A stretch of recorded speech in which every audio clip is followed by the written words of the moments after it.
teman-teman relation, apa kabarnya nih? Hari ini kita akan bahas itu tentang variabel dan skala pengukuran.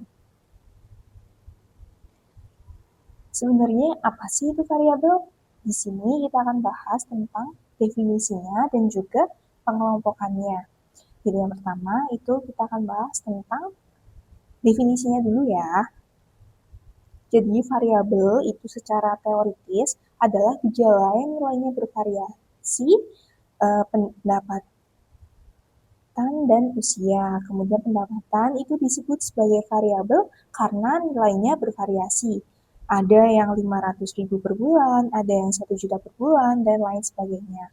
Kemudian umur itu disebut variabel juga karena isinya itu bervariasi. Ada yang umur 24 tahun, 34 tahun, 50 tahun, dan sebagainya. Sesuatu yang nilainya tetap itu tidak memiliki variasi nilai tidak dapat disebut sebagai variabel. Kemudian untuk pengelompokannya ada beberapa pengelompokan. Yang pertama itu berdasarkan sifatnya, kemudian berdasarkan hubungan antar variabel, ada berdasarkan cara pengukurannya, dan juga yang terakhir berdasarkan prioritas hubungan indikator. Yang pertama kita akan bahas yaitu berdasarkan sifatnya. Variabel untuk berdasarkan sifatnya itu terbagi menjadi dua. Yang pertama itu variabel dikotosmi, yang kedua itu variabel kontinu. Yang pertama yaitu variabel dikotosmi, variabel yang mempunyai dua nilai kategori yang saling berlawanan. Variabel ini sering disebut juga dengan variabel diskrit karena hanya memiliki suatu nilai tertentu. Contohnya yaitu contoh variabel jenis kelamin. Contohnya laki-laki itu nilainya 1, kemudian untuk perempuan nilainya 2. Di sini tidak mempunyai kemungkinan untuk memiliki nilai 1,5. Kemudian yang kedua yaitu variabel kontinu.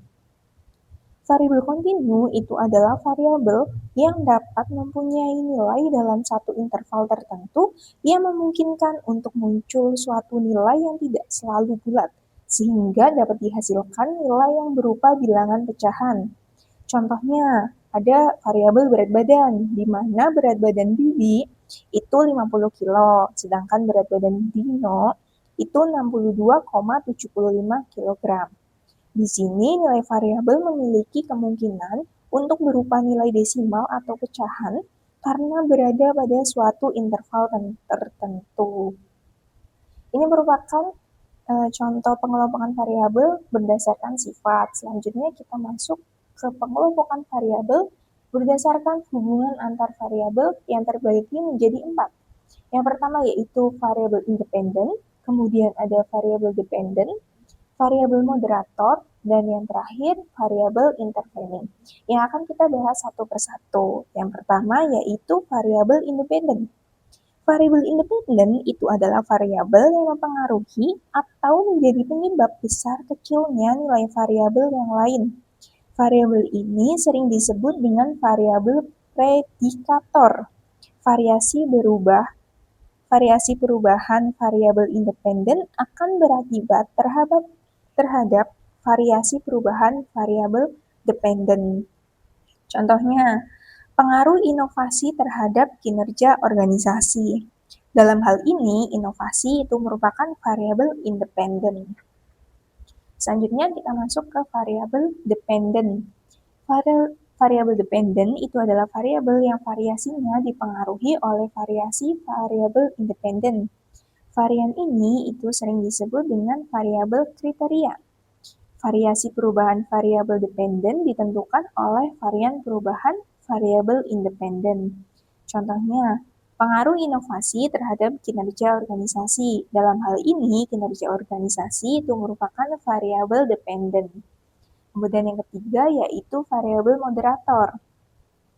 Variabel moderator itu adalah variabel yang dapat memperkuat dan memperlemah hubungan antar variabel independen dengan dependen. Contohnya yaitu pengaruh inovasi terhadap kinerja organisasi. Tetapi hubungan antara inovasi terhadap kinerja organisasi itu ditentukan juga oleh intensitas persaingan.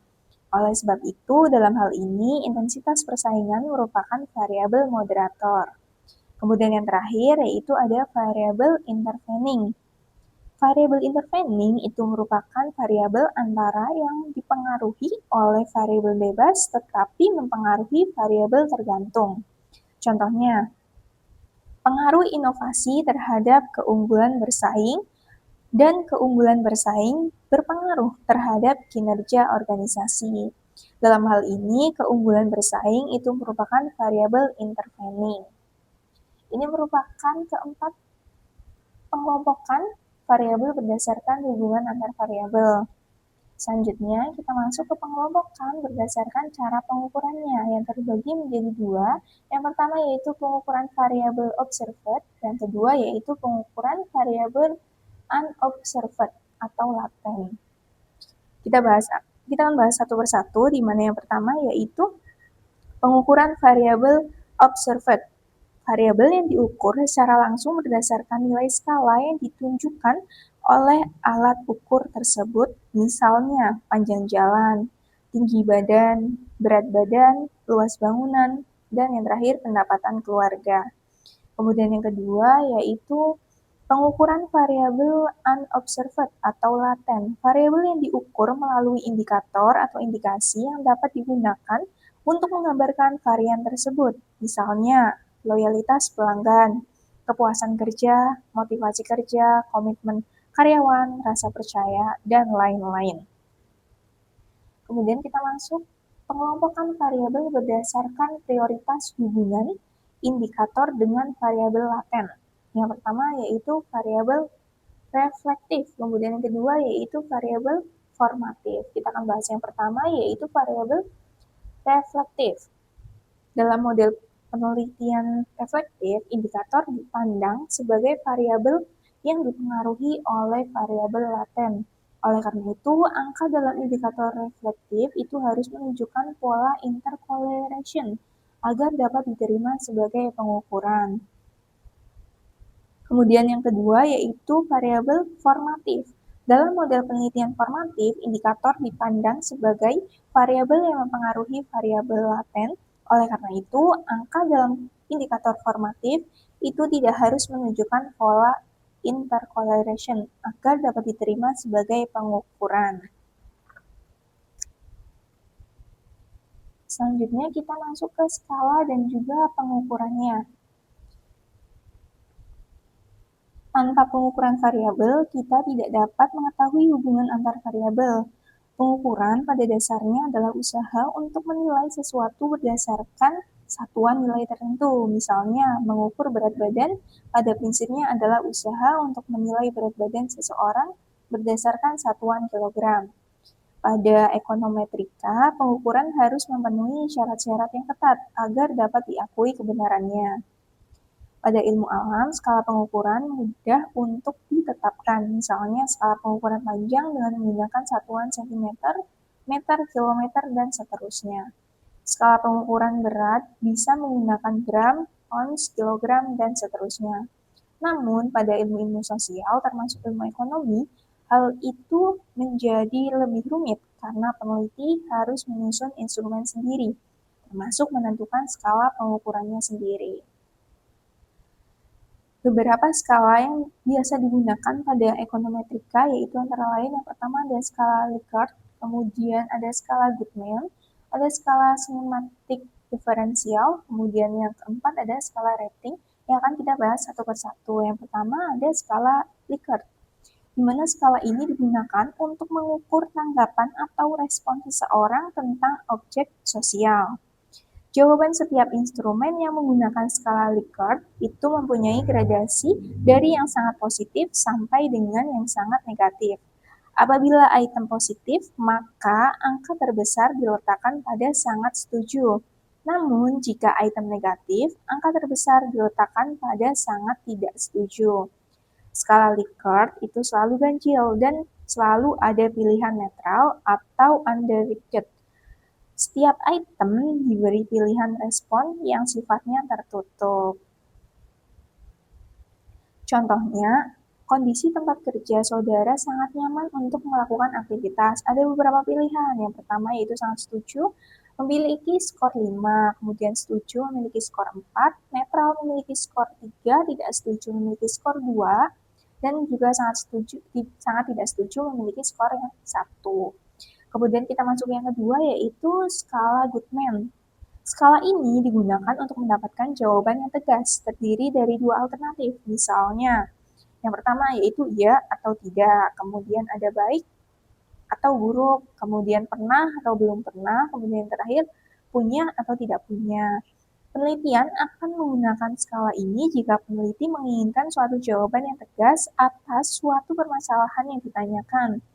Jawaban yang diperoleh dari skala ini dapat diskorsing dengan memberikan nilai 0 pada jawaban terendah dan nilai 1 pada jawaban tertinggi.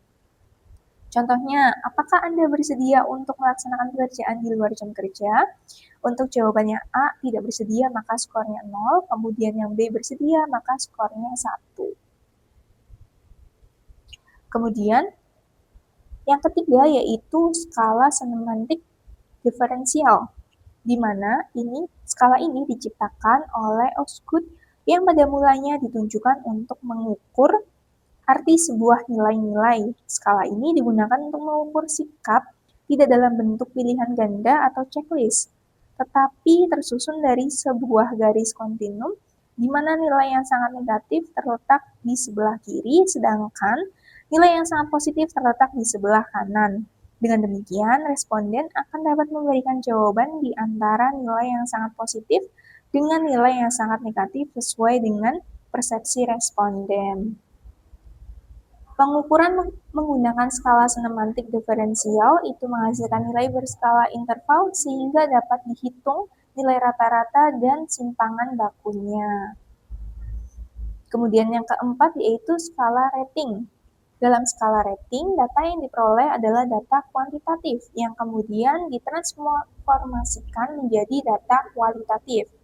Dengan demikian, pengukuran dengan menggunakan skala ini itu menjadi lebih fleksibel karena dapat diterapkan pada berbagai fenomena.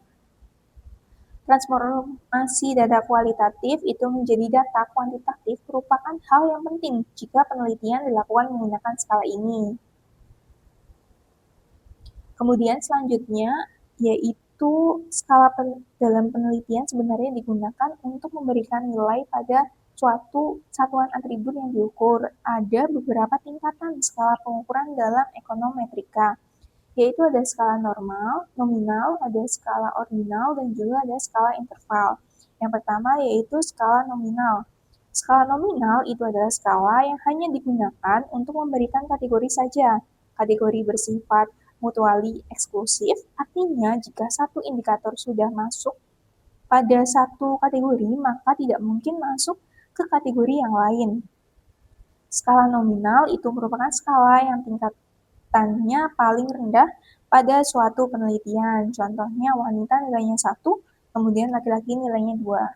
Dari nilai skala di atas itu tidak berarti bahwa laki-laki lebih tinggi dari perempuan karena nilainya 2. Tapi angka 2 ini hanya digunakan untuk membedakan jenis kelaminnya saja. Kemudian yang kedua yaitu ada skala ordinal. Skala ini itu adalah skala pengukuran yang sudah dapat digunakan untuk menyatakan peringkat antar tingkatan. Akan tetapi jarak atau interval antar tingkatan itu belum jelas. Skala ordinal itu memiliki tingkatan yang lebih tinggi dibandingkan skala nominal karena tidak hanya menyatakan kategorinya saja, tetapi sudah dapat untuk menyatakan peringkat. Kemudian yang terakhir yaitu skala interval.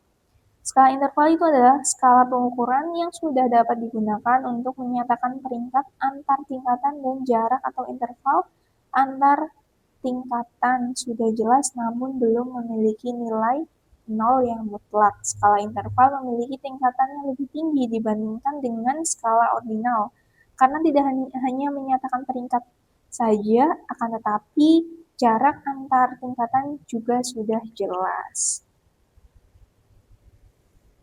Sekian dulu pembahasan tentang variabel dan skala pengukuran Jangan lupa like dan subscribe ya. Terima kasih.